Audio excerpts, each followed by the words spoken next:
Bob Devin Jones. Thank you all for being here. I know you would have come, whoever was sharing with you this morning. I'm delighted to do this. So, okay. Easily done. I like to be tasked. And I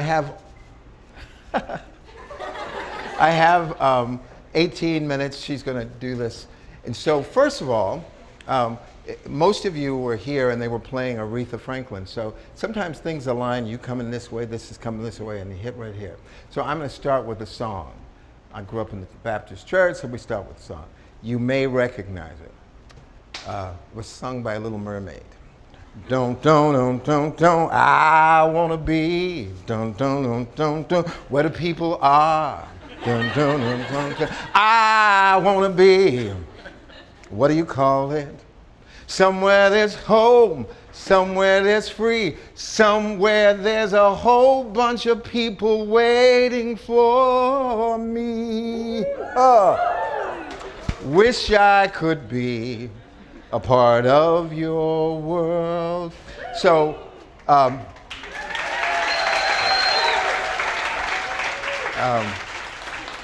arrived here in 2004, and when Tara asked me to do one of these creative mornings, and I've attended several of these, I said, of course, yes. And she said, then what will your talk be? And then I thought, so I said community, something that I've known about since I was a little kid. So I have a series of, let's see, will the first one come up? Oh, yes. My sense of community, or when I say to somebody, I love you, I'm talking about those two people, Bob Jones, or he went by Robert, and Ola Mae Jones, and she went by Mom. And so when I think of community, I think of those two people, because that's where it all sort of emanates from. And when you are using the word community, it's a big ass word, but it has a lot of components to it. I didn't like that word for the longest time in my middle 30s because, you know, you had a lot of people talking about the community. It only means everybody here, everybody up in the room, everybody in this village, that hamlet, it's all of us. So I thought about community, and you're going to think, well, so what are you going to say about community? So I'm going to find some big metaphor or simile or phrase to, and then I said, nah, James Baldwin says your writing comes out of your own experience. He's my biggest teacher. I'm now writing again. So I'm just going to talk about this journey, this mile I've walked. I haven't walked my daddy's mile. They came around from Louisiana, went around Texas back in the early 50s. He had served in World War II, and he came to California, first went to San Francisco, and he said, I want to be a firefighter. And they said, we don't have any black firefighters. And my father said, well, I want to, and then they repeated, we don't have any black firefighters. So they went to California, down to Los Angeles, and he was told, yes, we have a black firefighter. That's it. So he made a way out of no way. It's part of my DNA. You have this, you make division of what you have, you share half of it, and then you grow this into some kind of thing. This is what Bob and Ola, I never called them by their Christian names, by the way, but Ola Mae Jones and Robert Jones. This is me in Dublin in a park, I believe is called Phoenix Park in 1980 something. And I was surrounded by these children. Now, all of us know that the children are our future, and no, I'm not going to sing it. But anything we do, married with any idea, any great sort of longing that we want to accomplish, has to be done in the frame that we're taking this mile, but there's going to be somebody's going to walk a mile behind you. So the children are our future. So I particularly remember this kid. He was snarky and lots of jokes. And this was well over 20 some odd years ago. This is that family again. This is Robert, this is Ola, this is my brother Alex, this is me and my sister Renee, my nephew. This is the Jones clan. Sometimes in the moment, you know, we sort of apprehend the thing before we comprehend it. I didn't know how beautiful these people were. I certainly knew in my heart, but I didn't know how much I certainly missed these two right here. And then community always has a little bit to do with collaboration. I'm giving you all these slides now so that I don't have to kind of reference them later. And so I thought this was a perfect example. This is something we do at the studio at 620. For 5 seasons we did intimate collaboration with the Florida Orchestra. And that was Ella Fredrickson, she's the librarian there. And Corlette, she's our office administrator, she did this, she's an artist. And this is from 2013, but it's delicious and I thought I'd share it with you. This is one of my favorite paintings by Van Gogh. It's called The Potato Eaters. In this light, you can't really see it, but there's a light emanating from those potatoes. And the reason I bought cornbread, it's part of the fat ass metaphor of what community is. I thought about, we had very abstemious, I grew up in a 1-bedroom apartment until I was 7.5 years old. I slept in a twin bed with my 2 sisters. So one head there, one head here, and the other head there. In the same bedroom with my parents, who were in a queen-size bed over here, and my brother David, who was in a baby crib. And down the hall, in this 1-bedroom apartment, was a Murphy's bed. Now, he didn't live with us, but the Murphy's bed was there, and in it slept my 2 half-brothers, Horace and Theus. So I have this, as we all do, some kind of notion about community and sharing and taking what you have and being glad on it. They're not particularly smiling or anything, but this picture always reminded me not of my home, but of home. These people were at home sharing a meal of potatoes. I had an opportunity to see this painting, and I was so nervous about it, I thought, let me just walk up to it and just get it like this. It's much clearer on this little screen right here. You might want to take a time to come around and see it. So, one of the things, and you want to start passing this, I like breaking bread with people. I'll start with you. I hope there's enough to go around. We used to have beans 3 to 4 times a week as our staple, as our meal. But the one thing that my mother would always do, it'd be a fresh batch of cornbread.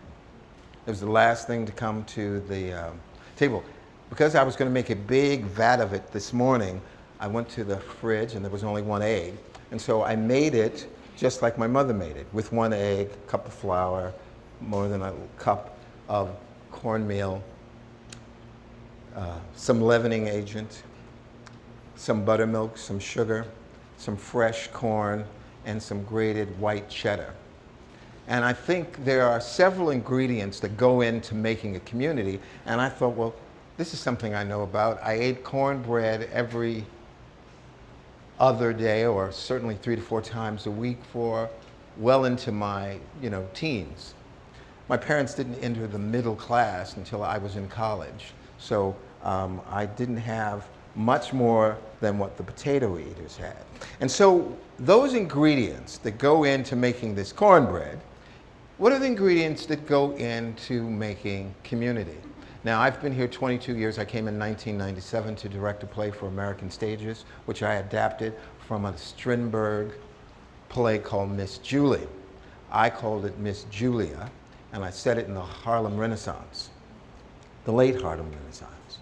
And in that time, well, since the time I arrived in 97 and actually moved here, that was in February, and I moved here in July, I knew 6 people. I knew my partner, Jamie Howell, his parents, so that's 3. I knew David and Astrid Ellis, who lived next door to me, and Sandra Gadsden. The person who brought me here to do the play at American Stage, Lisa Powers, she had left. And I thought, okay, here I am. Now, I was told a lot, this isn't the South. Okay, fine, fair enough. But they seceded with the rest of those Confederate States. So this is the South. It's not up South, but it is the South. And I thought, okay, how did I get here? And what will I do? And I had given up acting. I was a professional actor for 30 years. So I thought, I'll look around things to do. What has been most extraordinary about this community, I was embraced. You went here, you went there, and pretty soon you knew this person, you knew this person, and you knew this person, and you knew this person. 14 and a half years ago, David Ellis and I started the studio at 620. And yes, not everybody knows your name, but a lot of people know your name. It gives you a sense, I belong here. As tall as I am, I've been in a lot of places. I had a very peripatetic career all over the United States and sometimes in England and Ireland. So I'm always being, or thinking I am, this dazzling urbanite in a sea of, I stick out, I'm very tall. And I thought, but I feel home here, I feel comfortable here. When I go to get my coffee, sometimes here, but often at Cower or Kraft or the Black Crow, or a new little place called Cafe Deja Vu on Williams Park, they greet you. So I feel like home, and when I feel like home, I feel like those people sitting around that table. And so it's one of those great things that you can't quantify it to something necessarily, but it's a feeling. Remember when I was in college, the biggest song that was played in every dorm, more than a feeling, more than a... You don't know this song? Oh, you do? You just don't know the way I'm singing it. Well, and in that time that I've been here, 22 years, I've written a lot of plays. I've acted in some and I've directed quite a few others. But I have a sense of belonging, that there's somebody there's going to say, how you doing? How your family? How your people? Where your people? You can't always factor that into some kind of come to St. Pete, but I love this city. I started loving it a long, long time ago. Now, show of hands, how many of you know the difference between a folk tale and a fairy tale? Okay, we'll take it as read that y'all do, and then I'm just going to give you a short one. How many of you have heard of Zora Neale Hurston? Well, she did a lot of collecting, and one of her collecting episodes I put in my play, my very first solo play called Uncle Ben's A Home-Cooked Negro Narrative. And if I move this, will he stay? I'll put it back in just a moment. So, how many people, show of hands, know how the people got their color? Anybody? He asked on a Thursday morning.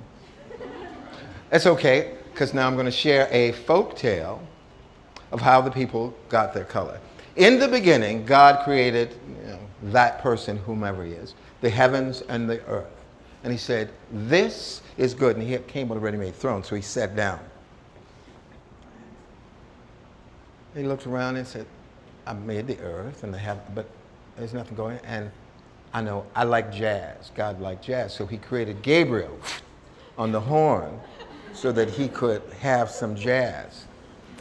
And then he said, this is good, but there's nobody here. And then Gabriel said, well, God, you didn't make any people. What was that thinking? So God got up. He got a big mound of clay, and he seasoned it up just like he liked it, don't you know?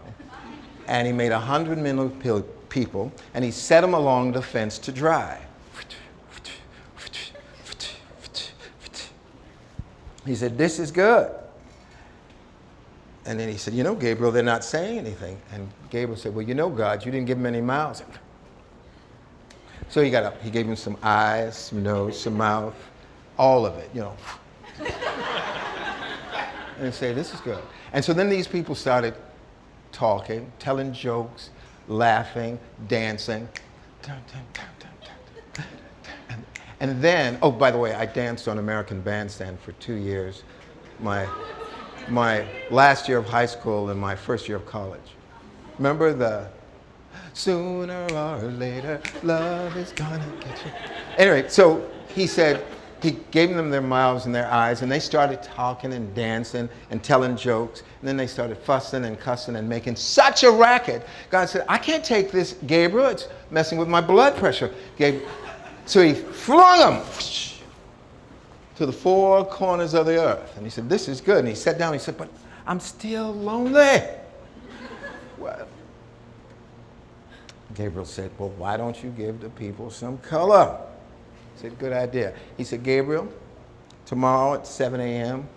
or 8, like Creative Mornings, you go wake the people up and give them this color. So Gabriel took his horn, he woke up people, and there was a big multitude of people.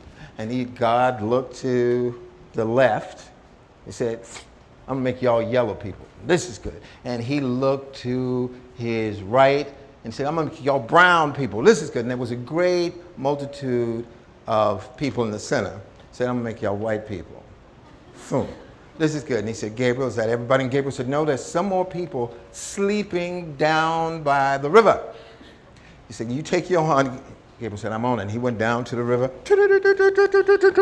You people better get up. God's handing out color and you sleeping. You better get up and get you some. People say, we want our color. We demand a color. We have as right to much color as anybody else. So they started running, and there was such a great number of them, you know. So when they got to God's throne, the first ones there started kneeling, and the ones coming up the rear started bumping into those, and then they started bumping into God's chair, knocking them this way, and God said, get back! Get back! And the people said, yes, get black! Get black! And that's how the people got their color. I say that to say, the oldest known bones are found where? Rift Valley. Where? The Rift Valley. Is that in Africa? Yes. Okay. And so, if the oldest, you know, they find some old bones in China and Asia somewhere, or even the Lascaux cave with those cave drawings. They get this old, and then they keep digging, they find the oldest bones. Right now, today, the oldest known bones are found in Africa. So what does that mean? Where are we from? Yeah, that means you're my brother, you're my sister, you're my mother, you're my auntie, you're my cousin. We're all together. We're more alike, more similar than we are different. So this spacesuit that we're all in, and some of us, now this is some of my best clothes, so I'm sartorially turned out this morning.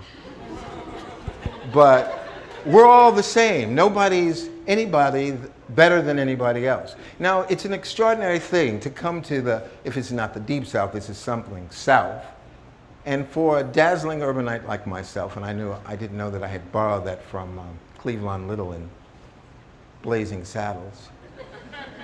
But I saw it recently and said, I've been saying this for years, and this is where it came from. So one of the things that I wanted to share with you, I have a little list here because specifically, here are other ingredients, the place where we live, where we love, where we make some kind of joyful noise, or we jar the floor with some kind of dance. That's home. Nobody has to, you know, we used to have a thing called Sunday school clothes. So you go to Sunday school and you come back home and you get out of those clothes and get into your play clothes.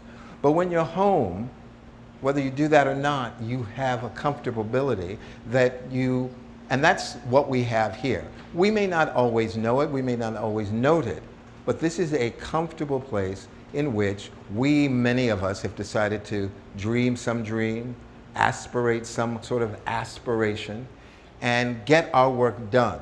That's what Hemingway said, James Baldwin appropriated. He said, I want to live a long life, have purpose, and get my work done. So we happen to be living in a community, this is what I feel, so this is not proscriptive, it's just from my point of view, that you can get your work done. And not only done, but heard. Most poets, beyond just writing the poem, they want to give it vox. They want to give it air, let it see how it lives beyond their frame. Most writers want to do the same thing. Most artists want to do the same things. People who don't work in a creative field, they just want to have a clean, well-lit room if they're raising children. Any of you raising children? Some of you must be. Oh, just a few. Yes. And that's one of those ingredients for the love. You've heard the phrase, it takes a village. Why do you think it takes a village? He asked on a Thursday morning. Friday. Huh? It's Friday. This is Friday? Sorry. Oh, well, this is Friday. Well, the question still remains. Why do you think it takes a village? All the different flavors, absolutely. But why else do you think it takes a village? You know Bill Withers. I don't want to have to sing the song, but I will. You can't. Even if you think you can't do it alone. It took two people, and I can say without fear of contradiction, that is true for all of us in this room, to make you be here. You chose them. You know, there's some determination there, but you had to come as a result of these two people getting together. They're separated. The little vocal was me thinking about Aretha Franklin and "Oh Mary, Don't You Weep." And so, even if we could do it alone, who wants to?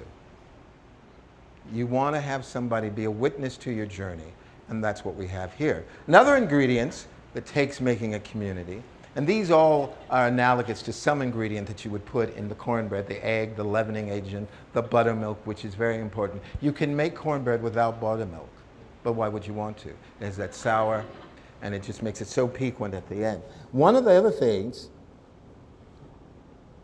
I'm just choosing one. The greatest good for the greatest number. You know, when we decide to come together as a village,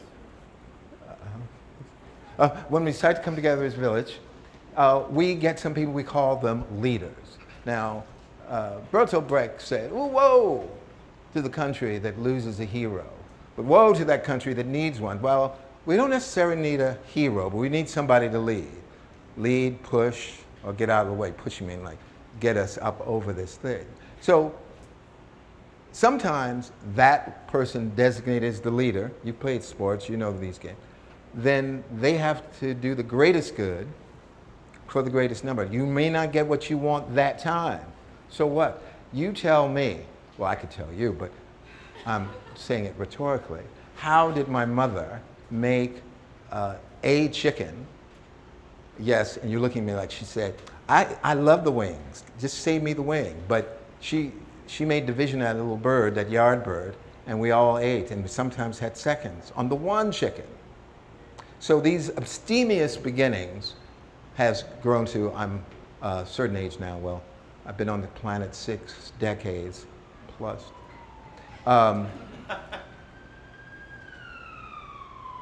There's just a bounty. And that's what I learned from them. Sometimes you learn a lesson way before you comprehend it. And then, oh, I hit the wrong button. Oh. Why did he put a picture of the pier? Because there's a thing, like every single one of this room, community, because we are community right now. This didn't have to be contentious. It just was. But we don't want to go through life. Good morning, good morning. How are you? Who wants to know?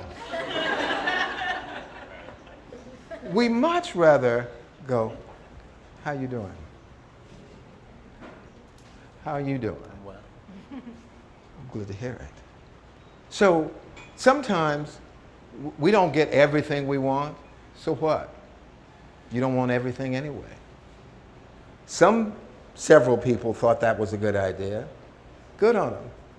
But I get the same sense of place and place keeping and place making when I walk into Kawa or when I walk into Craft Cafe and several of the baristas, they say, Bob Devin Jones, Bob Devin, you know, I can't say what that feeling is, but I like it.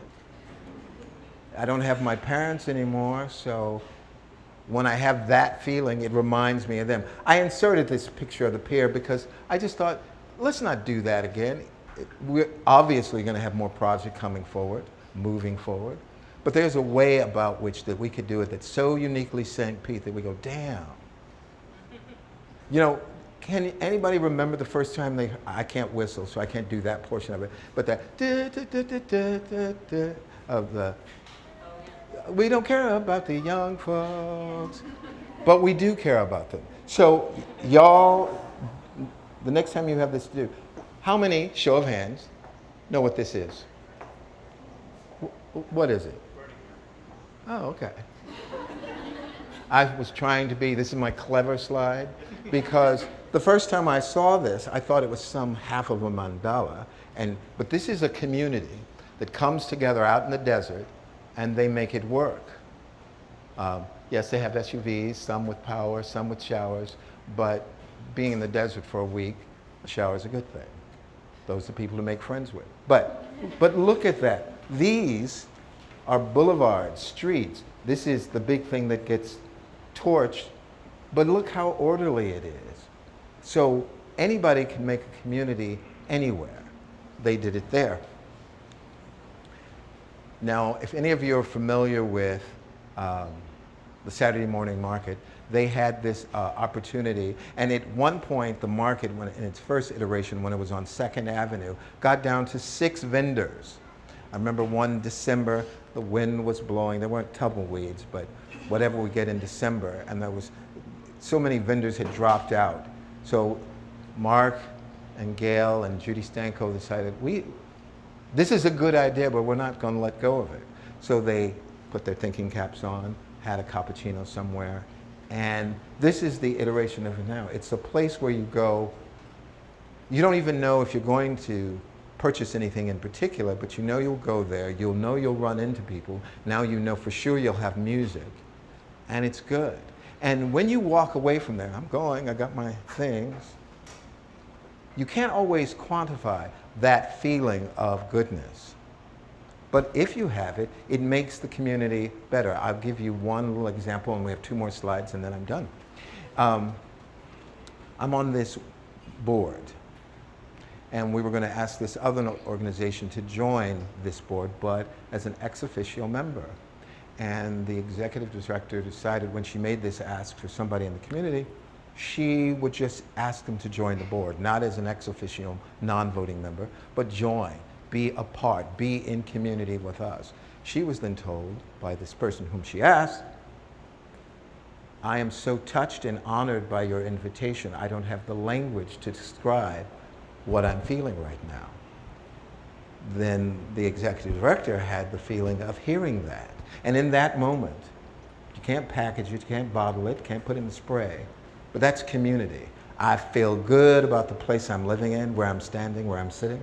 And I feel even better about the people I'm interacting with, because it almost never is about us. It is about the other. Make a way out of it. Reach one, teach one. So this is a Saturday morning market. I'm sure many of you have been there. This is, somebody asked me recently, was it you, Tara? Did you ask me what I was most proud of? Oh, well, somebody did. Oh, they said, what are you most proud of about the studio? And initially I said me, because I've learned a lot of all of y'all by having the opportunity. We opened the door, David, Ellis, and myself, and the community came in. So I'm, by way of that, me. But when Barbara came to work at the studio, I said, we deserve her, because she has an enormous expertise, like all of you do, and she's willing to come share it with us. So that is why I included that little slide, and we're standing in front of the big C, which is a advertising agency. And then there's me in front of the studio at 6:20, wearing my one of my waistcoats. I'm proud about the studio because I'm proud about all of us. I love this city. Somebody, what, did you call me the unofficial mayor? Oh, okay. Well, wasn't you? Not just me. Not just you. Well, somebody did. And then somebody repeated it. And then I heard it. But I didn't get up like all of you did this morning and just shower. I shaved the night before. But I put on a clean press shirt from Rogers Cleaners, put on my skinny pants, which I usually wear khaki, like that. But I was trying to make an effort to look like I gave more than half a damn about being here this morning. And of course, I do. But more than that, I like that this community has given me the opportunity to be a proprietor, to be able to open that door and say, I got something for you, which is the capacity that all of us hold here and have. So it was very easy for me to choose community. I could have broken it down, the unity part of community, or the communal part of the first before you put the unity on it. But I just thought I would use cornbread. That's Ola May's cornbread. She didn't add the fresh corn. That's something my partner and I have come up with over the years. But I remember coming back to Los Angeles after one of my journeys to do some work wherever, and a friend of mine, he's a filmmaker and very good at Italian food, so he would always have pasta. But on this particular, I opened the door and the smell, I didn't know exactly what it was, but I had a notion, was sweet potatoes, roasted chicken, not pasta and garlic and parsley and, which is always good. But of the myriad of times that I left to do an assignment and come back, that was one of the best welcomes because it reminded me of walking into my parents' home. It reminded me of being 13. It reminded me, fussing with my sister and being slapped on the head if I took extra pat of butter, which we only were allowed to use on Sunday, and I love butter. So my parents are no longer here. My mom died 6 years ago, my dad 4.5 years ago. But I used to say, when someone would say, well, Bob, this, that, and the other thing, or you did this, and yay, that, I would say, you must have been talking to my mother. But obviously not. So this is a moment of extreme gratitude for me. Not only the fact that you all showed up tonight, this morning. I mean, what if the time that they asked the dazzling urbanite to come and share, I'm not coming. I mean, I did a show in Uncle Ben's at the Piccolo Spoleto Festival, and the first day we had about 30 people there, and then not many. So we went out and found the sort of creative loafing paper, invited to come. They wrote a review, gave us 5 stars, and we were sold out. But on that first day, when there were just 21 people there, they asked me, are you going out there? Of course. You show up.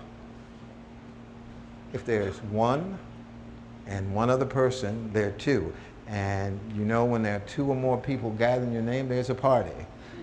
You've got to give it up. So again, she didn't do this, but I know she's waiting for me. And thank you for letting me share with you this morning.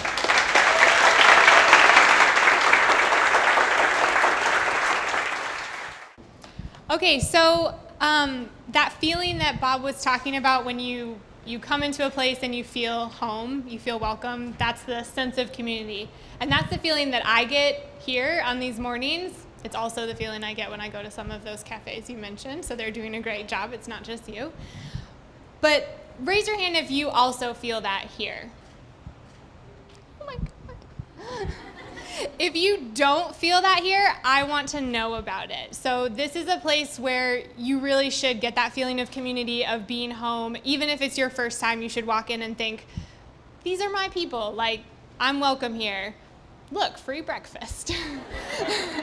So please, if this was your first time and you didn't get that feeling when you walked in, I want to know about it. Like, come find me afterwards, send me an email, send me a DM. Like, that's what we're trying to do every month, is build this community. And thank you to Bob. Let's give him another round of applause for...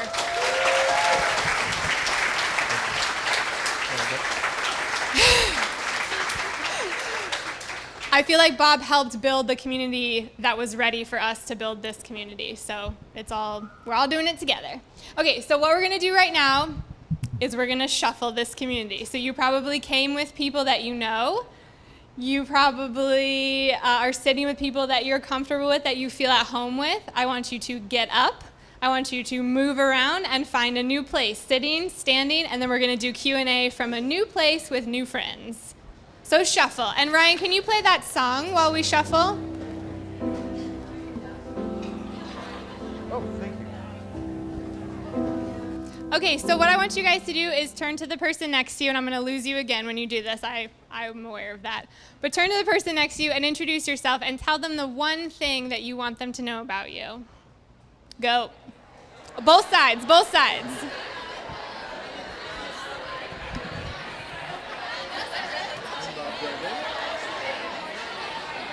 And when you finish telling them, put your hands up if you're ready to get started again.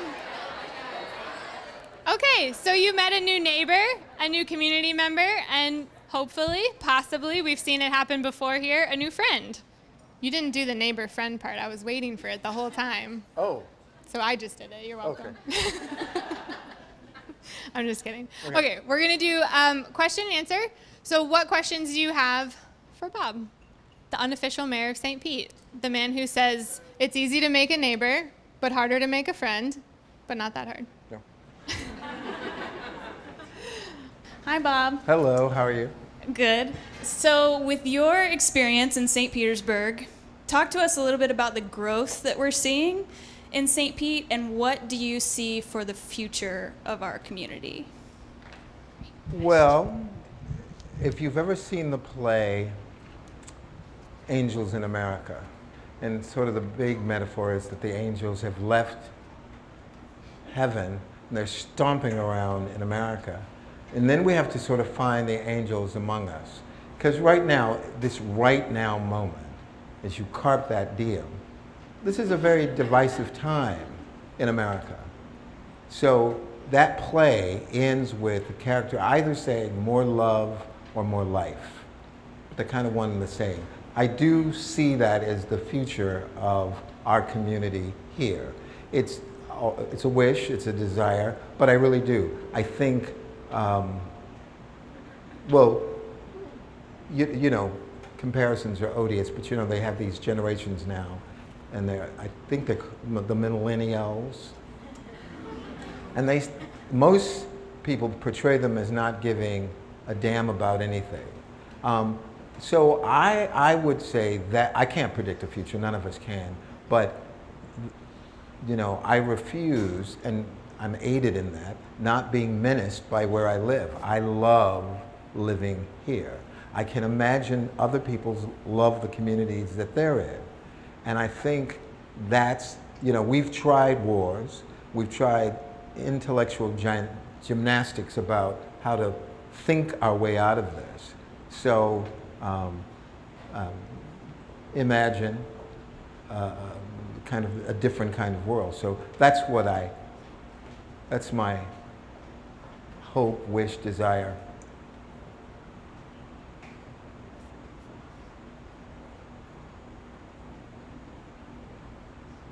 Oh, hello, Bob. Hello. Stand up here.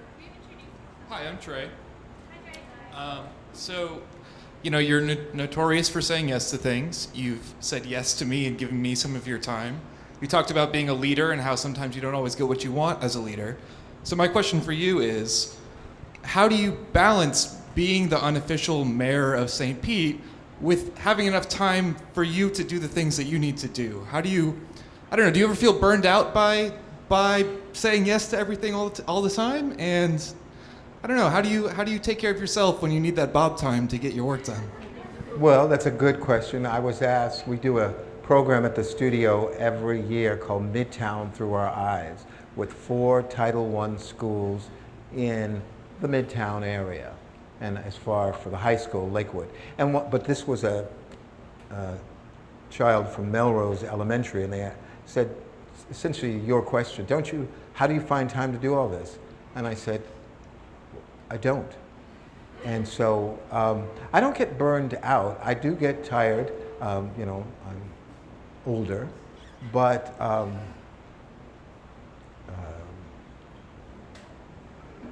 there's just not enough hours in the day, and I am assuming somebody's going to invent those, extra 2 hours, and we'll share how you do that. But if the answer wasn't always yes, and was some other iteration of arriving at the decision about going forward, you still would, if I was a conductor of a symphony, I programmed Tchaikovsky, some Eric Satie, some Bill Evans, and you go, well, that's not classical music, that's jazz.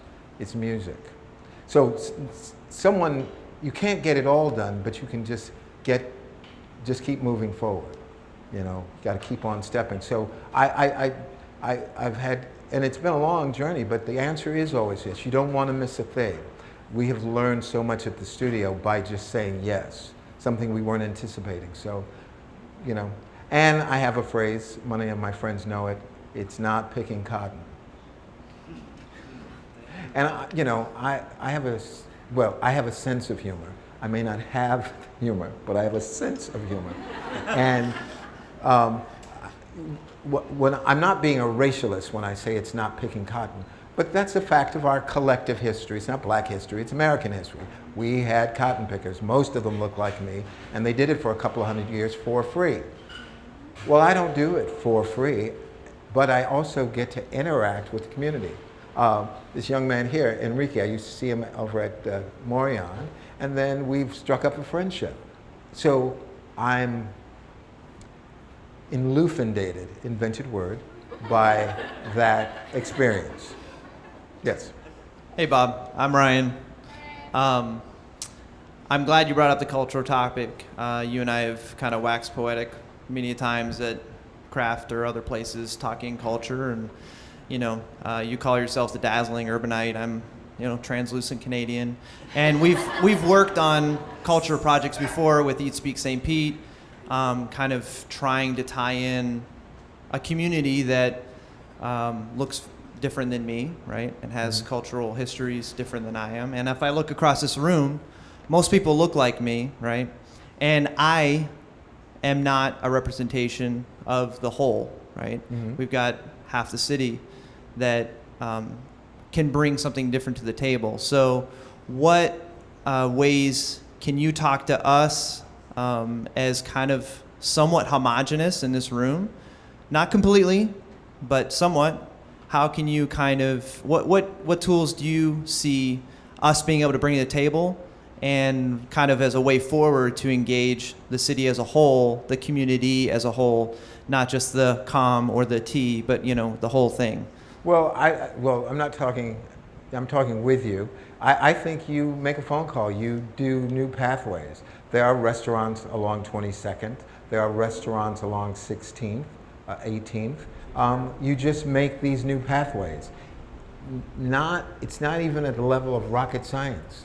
It's just, I'm going to go over here. If you're interested, when we first did our first event, the studio at the Vinoy, they were saying, well, do you think the studio should be going to Vinoy? And I said, why not? It's in the community. I like the Vinoy. One of the cheapest, inexpensive breakfasts that you can get is at the Vinoy. $11 for 2 eggs, some kind of hash browns, bacon, ham, sausage, and biscuit or bread. $11. Pretty cheap here too. Yeah, so I'm just saying, don't let that be a barrier. And I also go because when I wrote this play on the Manhattan Casino, black folks weren't allowed in there. Black entertainers couldn't stay there, like Louis Armstrong, say. We're talking about the 30s and the 40s. So that's the first thing. Just make, I was on the Arts Advisory Panel for the city, and now I'm on the Public Arts Commission, and I adjudicate these grants, and I'd say, oh, there's no diversity on your board. Yeah, we're looking at that. I say, okay, next year when you come back, please have looked at it. Just tell me you made one phone call. You don't even have to have seen the people. But so really, that's my RX. Make a phone call, or take you and several friends. They'd be delighted to see you. Chef's Creole. Break some bread. Break some bread. And thank you for breaking bread with us this morning. But it's really very easy. And when the whole community feels included, acknowledged, embraced, and not as the other, then it's better for you, it's better for those of you who have children, but it's just better.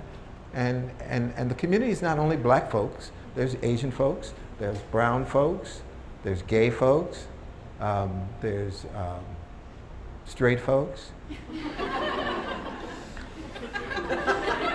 That's a joke, remember jokes?